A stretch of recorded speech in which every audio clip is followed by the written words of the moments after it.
Bonjour. Les aînés s'en souviennent, y ayant assisté en direct sur leur petit écran noir-blanc. Le cosmonaute américain Neil Armstrong avait été le premier homme à avoir posé le pied sur la Lune. Et c'était chez nous durant la nuit du 21 juillet 1969. Ce fut bien sûr pour Armstrong un immense privilège que d'avoir eu cet honneur qui ne sera d'ailleurs partagé par la suite que par une dizaine d'autres cosmonautes. Bien avant tout cela, un événement pourtant d'une bien plus grande importance encore a eu lieu au pied d'une colline de Palestine. Mais là, pas de caméra braquée pour fixer ce qui est pourtant venu bouleverser fondamentalement notre histoire humaine. Personne n'y a assisté en direct. Mais peu après, une femme, la première, suivie plus tard par d'autres, a été témoin que l'inattendu s'était produit dans la vie des hommes. Le tombeau dans lequel le corps de Jésus, mort sur la croix, avait été placé, ce tombeau avait été ouvert et il était vide. Avait-on volé le corps du crucifié? Les théologiens évoquant ce qu'a vécu cette femme en présence du tombeau vide et du Christ ressuscité ont parlé, je cite, du privilège pascal de Marie de Magdala, parce que tel était le nom de cette femme. En voici le récit rapporté fidèlement par l'évangile de Jean au chapitre 20, les versets 1 à 18. Il nous est dit que tôt le dimanche matin, alors qu'il faisait encore nuit, Marie de Magdala se rendit au tombeau. Elle vit que la pierre avait été ôtée de l'entrée du tombeau. Elle courut alors trouver Simon-Pierre et l'autre disciple, celui qui aimait Jésus. Elle leur dit, « On a enlevé le Seigneur de son tombeau, et nous ne savons pas où on l'a mis. » Pierre et l'autre disciple partirent et se rendirent au tombeau. Ils couraient tous les deux, mais l'autre disciple courut plus vite que Pierre et arriva le premier au tombeau. Il se baissa pour regarder et vit les bonnes de lin posées à terre, mais il n'entra pas. Simon-Pierre, qui le suivait, arriva à son tour. Il entra dans le tombeau. Il vit les bonnes de lin posées à terre, et aussi le linge qui avait recouvert la tête de Jésus. Ce linge n'était pas avec les bandes, mais il était enroulé à part, à une autre place. Alors, l'autre disciple, celui qui était arrivé le premier au tombeau, il entra aussi. Il vit et il crut. En effet, jusqu'à ce moment, les disciples n'avaient pas compris l'Écriture qui annonce que Jésus devait se relever d'entre les morts. Puis les deux disciples s'en retournèrent chez eux. Marie de Magdala, quant à elle, se tenait près du tombeau dehors. Elle pleurait. Et tandis qu'elle pleurait, elle se baissa pour regarder dans le tombeau. Elle vit deux anges en vêtements blancs, assis à l'endroit où avait reposé le corps de Jésus, l'un à la place de la tête et l'autre à la place des pieds. Les anges lui demandèrent, « Mais pourquoi pleures-tu » Elle leur répondit, « On a enlevé mon Seigneur, et je ne sais pas où on l'a mis. » Elle se retourna et vit Jésus qui se tenait là, mais sans se rendre compte que c'était lui. Jésus lui demanda, « Pourquoi pleures-tu?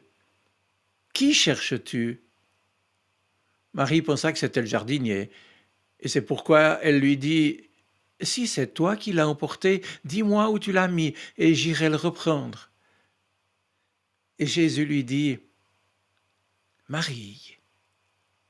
Elle se tourna vers lui et lui dit en hébreu « Rabouni », ce qui signifie « maître ». Jésus lui dit « Ne me retiens pas, car je ne suis pas encore monté vers le Père, mais va dire à mes frères que je monte vers mon Père, qui est aussi votre Père, vers mon Dieu, qui est aussi votre Dieu. » Alors Marie de Magdala se rendit auprès des disciples et leur annonça « J'ai vu le Seigneur !» Elle leur raconta ce qu'il lui avait dit. De bon matin, Marie de Magdala est donc venue au tombeau. Mais, vous l'avez entendu, une amère surprise l'attend puisqu'il est ouvert et vide.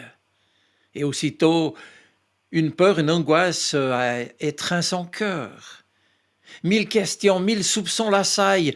Alors elle court vers les 11 disciples de Jésus restés, eux, calfeutrés dans leur chagrin, peinés d'avoir vu leur maître jugé et crucifié. Et Marie vient à eux avec cette nouvelle troublante. On a enlevé le Seigneur de son tombeau, nous ne savons pas où on l'a déposé. Et du coup, oui, vous l'avez entendu, c'est le branle-bas. Et voilà Pierre et Jean qui courent pour aller voir cela par eux-mêmes. Et Jean le plus jeune, tout naturellement, courut plus vite, dit le texte. Il arrive le premier, mais il n'entre pas. On dirait qu'il attend avec respect Pierre qui deviendra bientôt un berger pour la communauté des chrétiens. Et plus tard, Pierre lui-même témoignera publiquement de ce qu'il a vu. Or, nous dit l'Évangile, Pierre n'a vu que des objets, des linges posés à plat ainsi que le drap mortuaire qui avait entouré la tête de Jésus. Jean entre à son tour. Il ne voit rien d'autre que ce que Pierre a vu, mais son regard est différent. Et Jean comprend, avant même que le ressuscité apparaisse, il comprend. On dirait une clairvoyance des yeux qui aiment. Oui, les yeux qui aiment voient clairement ce que les autres ne voient pas. Et dans les objets muets qui s'offrent à son regard, donc le tombeau vide, les linges, le linceul, Jean sait reconnaître les signes de la résurrection. Et il nous est dit, il vit et il crut. Et je vous l'assure, ce ne sont pourtant pas les signes d'une pieuse illusion. Non, c'est parce que l'Esprit Saint a illuminé les yeux de son cœur, les a éclairés. L'Esprit Saint, l'Esprit de Dieu, lui a donné ce regard de foi, ce regard éclairé par la subite compréhension de l'Écriture, ce regard qui s'est pénétré au-delà des apparences, jusqu'au foyer lumineux de ce qui reste et qui est, il est vrai, un mystère. Comme l'a écrit Saint-Exupéry dans son livre Le Petit Prince, on ne voit bien qu'avec les yeux du cœur, puisque l'essentiel est invisible pour les yeux. Oui, ce sont les yeux du cœur qui fondent notre foi. Et à proprement parler, ce n'est pas un voir, mais un entrevoir, en somme, qui ouvre à la foi, à la confiance sereine que par amour, le Seigneur est vraiment ressuscité et qu'il a vaincu le mal et la mort. Tous parmi nous, ou presque, voient, mais peu savent entrevoir. Entrevoir, en quelque sorte, c'est le verbe de la foi. C'est d'abord cela, croire. Entrevoir, s'ouvrir au pardon et à la vie que Dieu nous offre en Jésus-Christ. Il n'y a pas de preuve de la résurrection, c'est vrai, mais seulement des signes qui sont pourtant fondateurs et sûrs. Et c'est cela l'annonce qui fonde notre foi et le témoignage que Pierre, je l'ai dit, rendra plus tard. Je cite, celui, dit Pierre, qu'ils ont supprimé en le suspendant au bois du supplice, crucifié à la croix. Dieu l'a ressuscité le troisième jour. Nous en sommes les témoins que Dieu avait choisis d'avance, nous qui avons mangé et bu avec lui après sa résurrection d'entre les morts. Oui, Pierre témoigne de ce qu'il a vu dans le tombeau, mais aussi de sa rencontre plus tard avec le ressuscité. Mes amis, si Pâques n'existait pas, le christianisme n'existerait pas. Et voici de façon quelque peu abrupte, mais évidente au plan de la foi, ce qui fait qu'aujourd'hui, comme depuis plus de 2000 ans, des hommes et des femmes mettent leur vie dans les pas du Christ, qui ne cesse de dire « Je suis la résurrection et la vie ». Ce qui fait la grandeur de Dieu, c'est de redire que l'homme est fait pour la vie et non pour la mort. Et l'annonce du tombeau vide vient nous redire de façon éclatante au plan de la foi, mais de façon discrète au plan humain, que la résurrection du Christ inaugure un monde nouveau où la mort devient simplement passage et où la vie, notre vie, s'éclaire d'un avenir insoupçonné dans l'union avec Jésus-Christ mort et ressuscité, auquel nous sommes associés.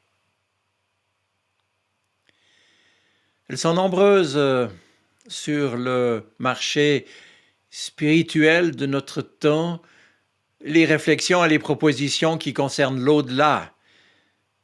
Dans ce contexte, quelle est l'originalité chrétienne? Sinon la résurrection du Christ, justement.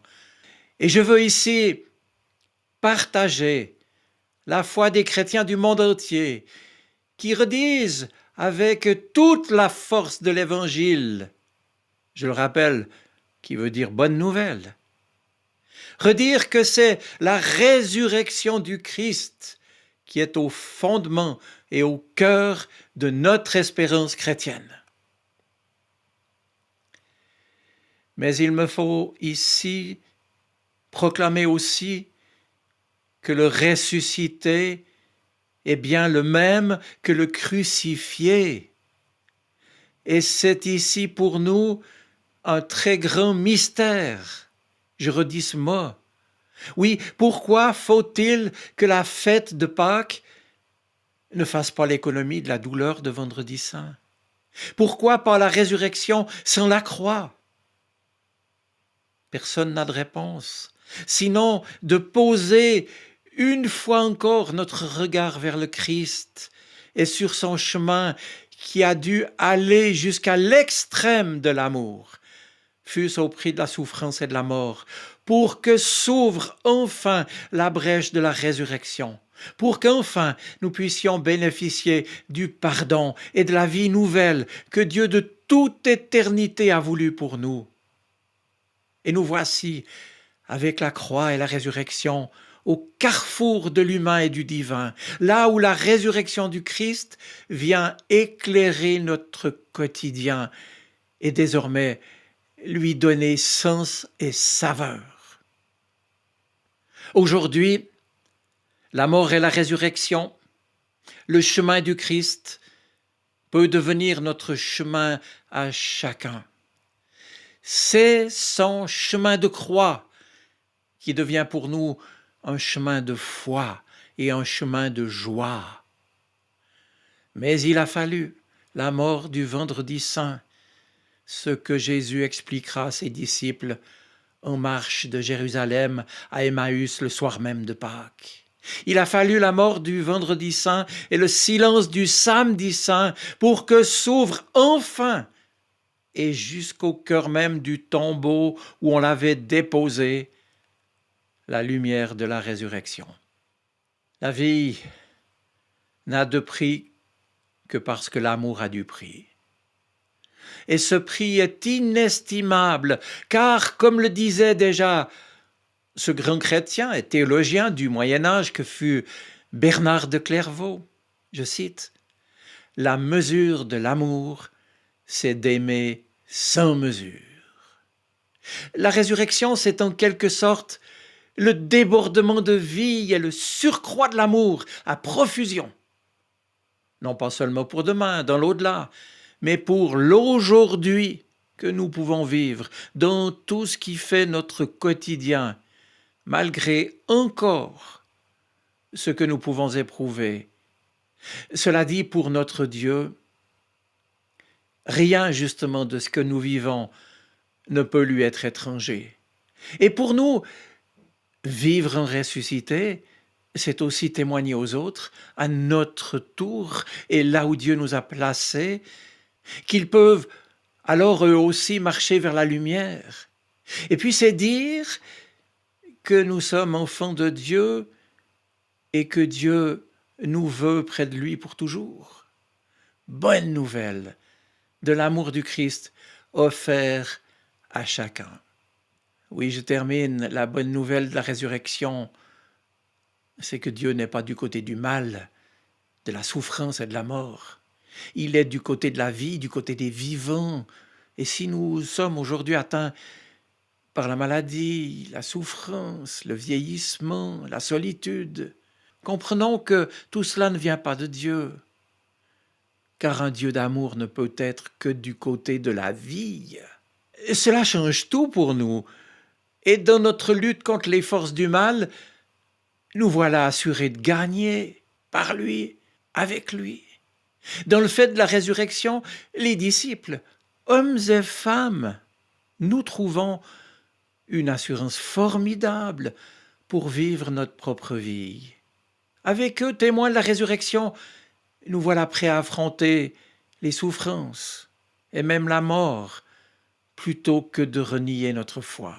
Oui, pour eux, pour nous, la mort est un passage vers une autre vie, un passage vers plus loin, une autre vie que nous touchons en la personne de Jésus. Tout cela nous renvoie à notre vie de croyant. Être croyant, c'est croire, c'est-à-dire mettre toute sa confiance en Jésus ressuscité. Et cela change toute notre existence. Christ est ressuscité, il est vraiment ressuscité. Je vous souhaite une bonne semaine. Soyez bénis. Amen.